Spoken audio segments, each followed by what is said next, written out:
Students, welcome back to my channel. इस video में हम क्लास 6 के साइंस के चैप्टर नंबर 4 को कंप्लीट करते हैं। कुछ प्रॉपर्टीज़ हमने पढ़ी थी ऑब्जेक्ट्स की।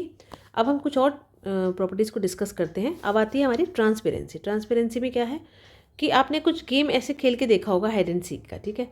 कुछ ऐसी चीज़ जगह होंगी जहाँ पर आप इजीली छुप जाते होंगे क्योंकि आप लोगों को दिखते ही नहीं हैं। तो आप ऐसी जगह कैसे चूज़ करते हैं? आपको कैसे लगता है कि आप यहाँ नज़र नहीं आएंगे? Would you have tried to hide behind a glass window? क्या आप शीशे की विंडो के पीछे छुपने की कोशिश करते हैं? ऑब्वियसली नॉट, क्योंकि आपको पता है कि आपके फ्रेंड्स उसके आर पार देख लेंगे, आपको पकड़ लेंगे। तो can you see through all the materials? तो क्या आप हर चीज़ के आर पार देख सकते हैं? ऐसा नहीं है। दो सब्सटेंसेज और materials through which things can be seen, ऐसे मटेरियल्स जिनके आर पार हम देख सकते हैं उनको हम ट्रांसपेरेंट बोलते हैं। जैसे ग्लास है, वाटर, एयर, और कुछ प्लास्टिक्स भी ऐसे होते हैं जो कि ट्रांसपेरेंट मटेरियल्स की कैटेगरी में आते हैं। शॉपकीपर्स क्या करते हैं? यूजुअली बिस्किट, स्वीट्स और जितने भी ईटेबल्स होते हैं वो ट्रांसपेरेंट कंटेनर्स में रखते हैं, जिससे इजीली वो उसको पहचान सके, देख सके और उनको ढूंढने में परेशानी ना हो जब वो कस्टमर उनके पास उन्हें लेने के लिए आए। तो buyers can easily C, buyers भी देख सकें कि उनको क्या चाहिए, उनको पता चल जाए। दूसरी तरफ कुछ ऐसे मटेरियल्स भी होते हैं जिनके थ्रू आप नहीं देख सकते। ऐसे मटेरियल्स को हम ओपेक कहते हैं। ओपेक, जिनको you can not tell what is kept in a closed wooden box. एक लकड़ी के बॉक्स में क्या रखा है आप नहीं बता सकते ना, that is opaque object. Cardboard, carton और metal container, wood, cardboard and metals, ये एग्जाम्पल्स हैं ओपेक मटेरियल्स के, ठीक है। तो ऐसे बहुत सारे ऑब्जेक्ट्स हो सकते हैं। विदाउट कन्फ्यूजन हम उनको ओपेक और ट्रांसपेरेंट बोल सकते हैं। तो एक्टिविटी 6 करके देखते हैं। एक शीट ऑफ पेपर लीजिए, उसके आर पार देखिए, it towards a lighted bulb, ठीक है। एक बल्ब की तरफ उस चीज़ को रखकर देखिए। अब आप देखिए आपको क्या नज़र आता है।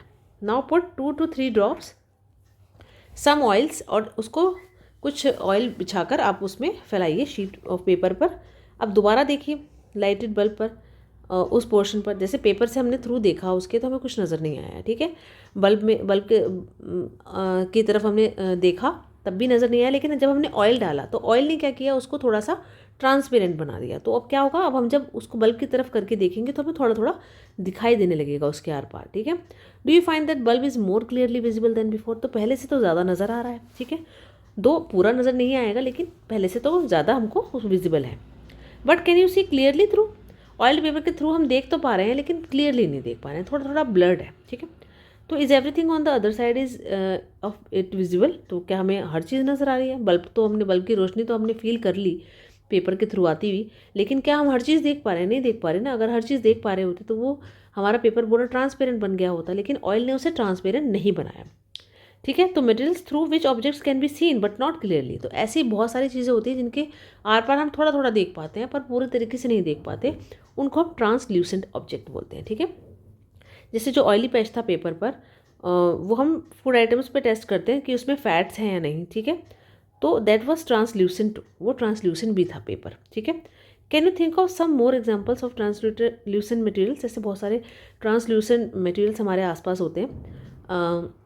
We can therefore group materials as opaque. अब हमारे मटेरियल्स को ग्रुपिंग का हमें एक बेस मिल गया, क्या कि वो ओपेक हो सकते हैं, ट्रांसपेरेंट हो सकते हैं और ट्रांसल्यूसेंट भी हो सकते हैं। अब पहले सजेस्ट करती है covering the glass of a torch with your palm.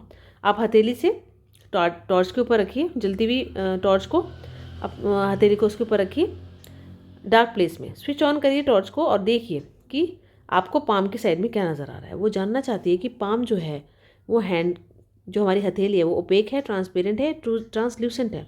तो हमने ये भी देखा कि मटेरियल्स डिफ़र करते हैं उनके अपीयरेंस में, किस तरीके से वो मिक्स होते हैं पानी में और दूसरे लिक्विड्स में, वो तैरते हैं या डूब जाते हैं, या वो ट्रांसपेरेंट होते हैं, ओपेक होते हैं, ट्रांसल्यूसेंट। इतनी सारी प्रॉपर्टीज़ हमने मटेरियल्स की इस चैप्टर में पढ़ी हैं। मटेरियल्स क्या हो सकते हैं, उनको ग्रुप कर सकते हैं हम कई बेसिस पे, उनकी सिमिलैरिटीज़ के बेसिस पे और डिफरेंसेस पे भी हम उनकी प्रॉपर्टीज़ की उनको कैटेगराइज कर सकते हैं। तो why do we need to group materials? अब हमें मटेरियल्स को ग्रुप करने की ज़रूरत क्यों है? एवरीडे लाइफ में हम मटेरियल्स को ग्रुप करते हैं अपनी सुविधा के अनुसार। जैसे घर में हम यूजुअली स्टोर करते हैं चीज़ों को इस तरीके से कि एक जैसी चीज़ें एक जगह पर रखी जाए। इस तरह के अरेंजमेंट क्या करते हैं, उनको ढूंढने में आसानी होती है हमें। सिमिलरली एक जो ग्रॉसर है वो यूजुअली बिस्किट को एक ही जगह पे एक कॉर्नर में रखता है, जिस सोप्स को एक कॉर्नर पे रखता है, दालों को, अनाजों को एक जगह पर रखता है। तो इस तरीके से एक और रीज़न है कि हम इस तरह की ग्रुपिंग को यूज़फुल समझ सकते हैं। इस तरह के मटेरियल्स को डिवाइड करने पे ग्रुप्स में इससे आसानी हो जाती है उनकी प्रॉपर्टीज़ को समझने में, ठीक है, और हम उनके पैटर्न्स भी समझ पाते हैं प्रॉपर्टीज़ के। अब हम इनको अगले चैप्टर्स में इससे डिटेल में हम थोड़ा पढ़ेंगे। बेसिक चीज़ हमने यहाँ पर पढ़ ली, ठीक है। तो आप चारों पार्ट्स मेरी वीडियो के एक साथ पढ़ेंगे तो आपको ये पूरा चैप्टर कवर हो जाएगा। आप मुझे कमेंट बॉक्स में लिखकर बताएं कि आपको कैसा लगा ये चैप्टर, और प्लीज़ इस वीडियो को लाइक कीजिए, शेयर कीजिए अपने दोस्तों के साथ, और चैनल को प्लीज़ सब्सक्राइब करना ना भूलें। Thank you so much for now.